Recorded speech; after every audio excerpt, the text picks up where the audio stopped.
Okay, let's look at this particular example. They have given a couple of linear equations over here, simultaneous linear equations, which you need to solve for the values of x and y. First, they are asking you to solve this bit, and based on the values which you get for x and y, right?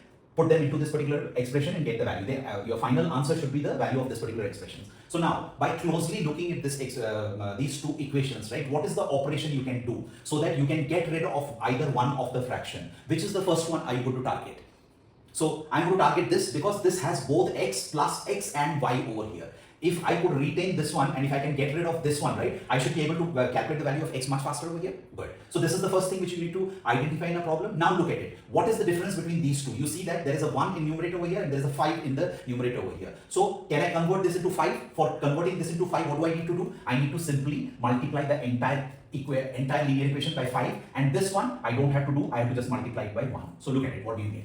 So you get the first equation when you multiply by 5, what do you get? X plus 5 by x plus 5 minus 5 by 2x is equal to 5 by 30. Make sense? And second one, you write it as is because we did not change anything, we are just multiplying it with 1. So this becomes 1 by x is equal to 4 by 3. Look at it. Now can I go ahead and subtract this from this? Okay, when I subtract this from this, what happens? This gets cancelled out. I'm not going to write it. Now what are you left with over here? You are left with 5 by 2x.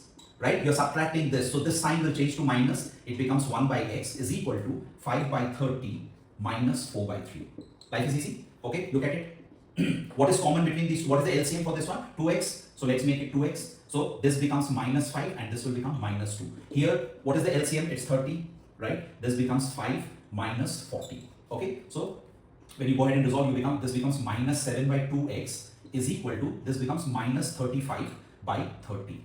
Now let's arrange everything. There is minus on both sides, I'll get it cancelled. There is 7 here, there is 5 here, so I'll get it cancelled. So what are you left with? You are left with 1 by 2x is equal to, you have a 5 divided by 30. You can cancel this as well, this becomes 1. So therefore, you get 2x is equal to 6. So x is equal to 3. You got the value of 3. Simple, right? Now can I use this one in one of the equations over here and get the value of y? So let's use that one. What is the first equation? You have x plus y minus 1 by 2x is equal to 1 by 30. So let's replace the value of x. 2 plus y, oh sorry, this is 3, okay? Yx is equal to 3, so it will become 3 plus y minus 1 by 6 because 2 times 3 is 6 is equal to 1 by 30. So this is equal to 1 by 3 plus y, leave it like this. Take that 1 by 30 plus make it 1 by 6 to the other side. So this becomes how much? 1 by 3 plus y is equal to, when you resolve this, right, this will become, you have a 30 as LCM, this will become 1 plus 5, which is becoming 6 by 30, that is, this becomes 5. So it is, so now if you look at it, 3 plus y is equal to 5, therefore y is equal to 2. That's the value of x and y you get. You got x is equal to 3 and y is equal to 5. But they actually wanted you to calculate something else. If you look at the problem, they asked you to calculate the value of 2x square minus y square. So simply plug the values. This will become 3 square minus this will become 2 square, which is equal to, this will become 2 times 9 minus 4, which is 2 times 9 is 18 minus 4 is equal to 14.